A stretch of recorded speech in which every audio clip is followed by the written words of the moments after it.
Hi, Greta. Hi. Thanks again for joining us. I'd like to just begin by asking a bit about what your life is like right now. I know you're back in school, and obviously it's still a time of coronavirus.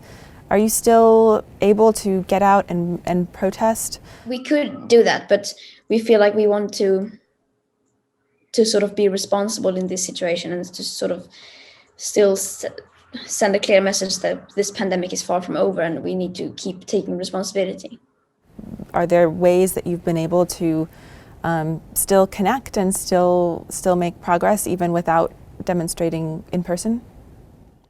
Definitely, we have a very good international connection. We had that already before corona pandemic because we are a movement where basically no one flies, so we are going to have to find out ways to communicate without actually traveling to places all the time. So we have Zoom strikes, sometimes we have like tweet storms, sometimes we have physical strikes with very few people and social distancing, so it varies. Coronavirus obviously means that global emissions fell during 2020 by 6 or 7%. Do you think that drop in emissions can help put the world on a better path towards avoiding the worst impacts of global warming? First of all, that emission reduction was erased by a weaker carbon land sink. So that's just another aspect that really puts the term net zero in a whole new perspective. But uh, but of course, no, this is nothing positive. The corona pandemic brought nothing positive. The emissions reductions we could see were temporary and accidental, and happened due to us focusing on another thing. We didn't do them; they didn't occur due to us actually trying to reduce emissions, but they were sort of a byproduct of trying to hold the pandemic. So this has got nothing to do with climate action. In the last 24 months, we've seen a lot of major economies adopt net zero targets, including the UK. I'm sitting here in London. Do you think that is enough?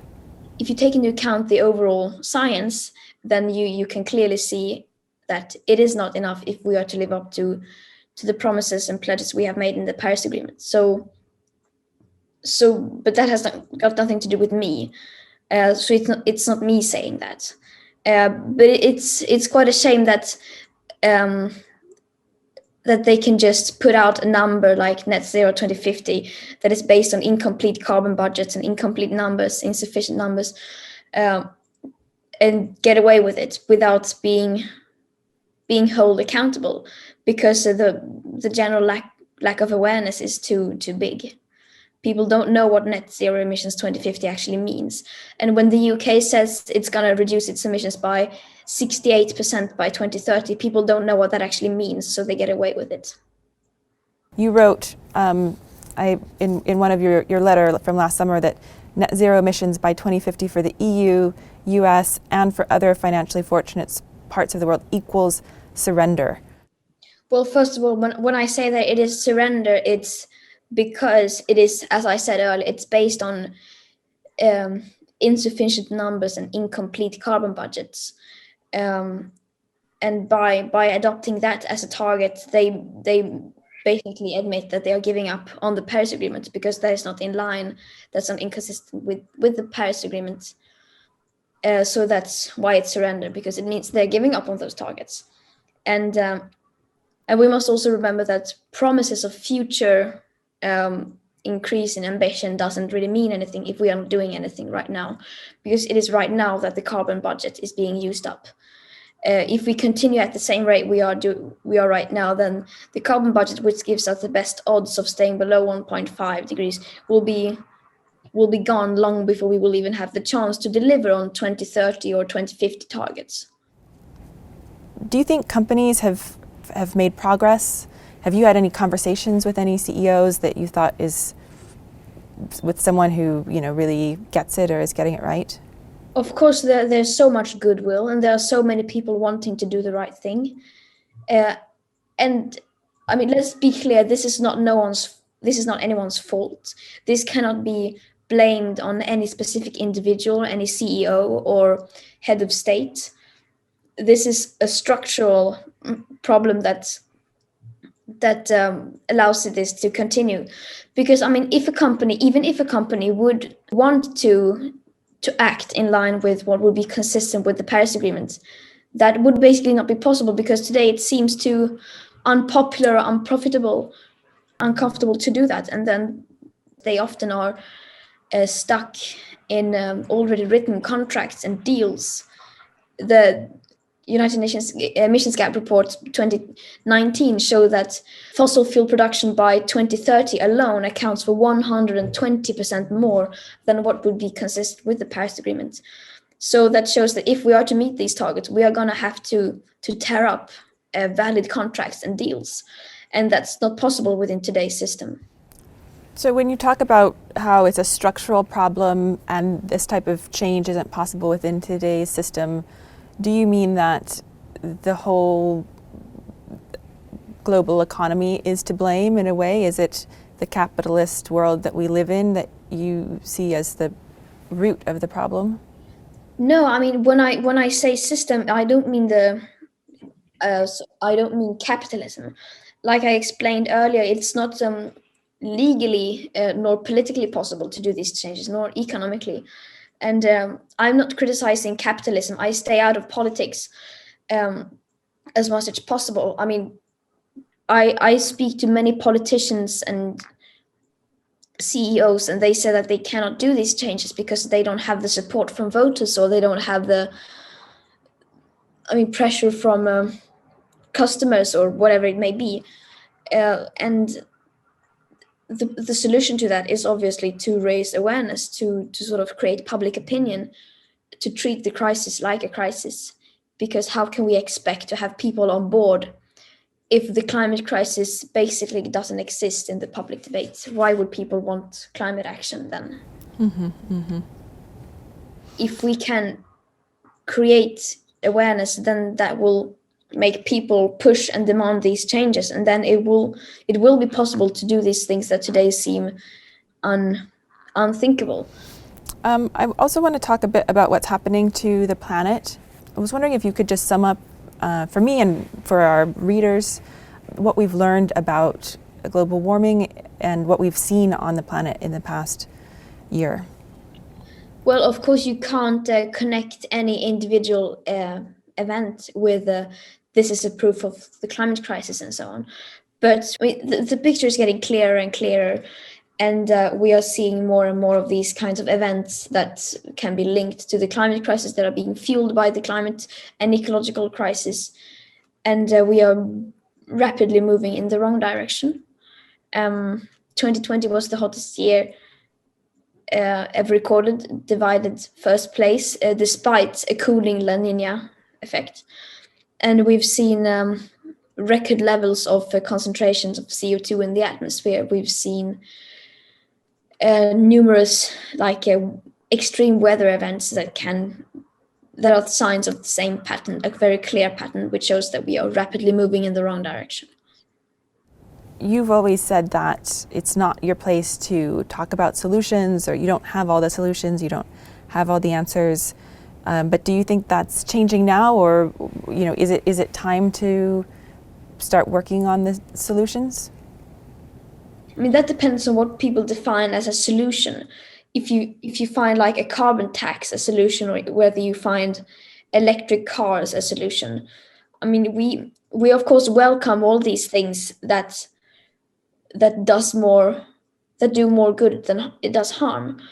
But if I would start talking about like taxes or things like that, then since I have such a big reach, that would send a signal that the climate crisis is an issue that can come down to party politics, and that really minimizes this crisis, and it sends a signal that this can be solved within today's society. Quoting the IPCC, they said that we need unprecedented changes in all aspects of society. And that just says itself that we don't know what that will look like, because we don't have anything to compare to. We haven't seen these kinds of changes before. One thing that you've written a lot about is the idea of carbon budgets, of having an annual carbon budget. And I was wondering if you could just explain for the reader of the FT what that means and why it's so important.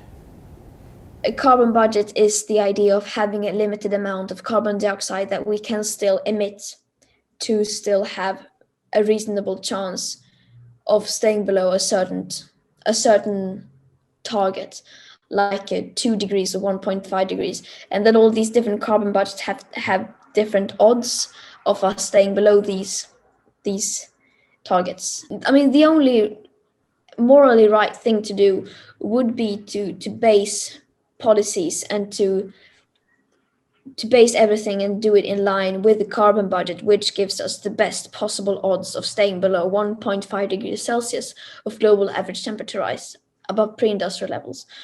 Because there are carbon dioxide budgets like net zero 2050 and these things that are based on budget which gives us an about 50% chance of staying below these targets. And of course, since they exclude so many essential aspects, of course, that in reality is much less than a 50% chance. And the carbon dioxide budget given by the IPCC that gives us the highest odds is 66% or 2/3 possibility of staying below 1.5. But they also exclude many factors. So everything is very, very loose and it's very complicated. So that's why we can't just take one number and base everything on that. We need to take into account the whole picture, the full picture. We need to include land use in our calculations. We need to include the aspect of equity and of course also negative emissions technologies, but at a reasonable scale. And historic emissions. I mean, so many things that need to be taken into account. Do you know if you'll be going to COP this year in Glasgow? I mean, that depends. First of all, if it doesn't get cancelled again, and if I get invited, and so yeah, and if that's okay with school and so on. So there are lots of obstacles there, but I think if I would be given the chance, then I would probably go. And what would you like to see? What would you like to see at the COP? I mean, you've been to already. You were in Madrid. You were in Katowice. You've seen quite a few of these conferences before. Do you hope this one can be different in some way? I know it won't be different because, like I said, as long as we don't treat the crisis like a crisis, no change, no real change will be achieved.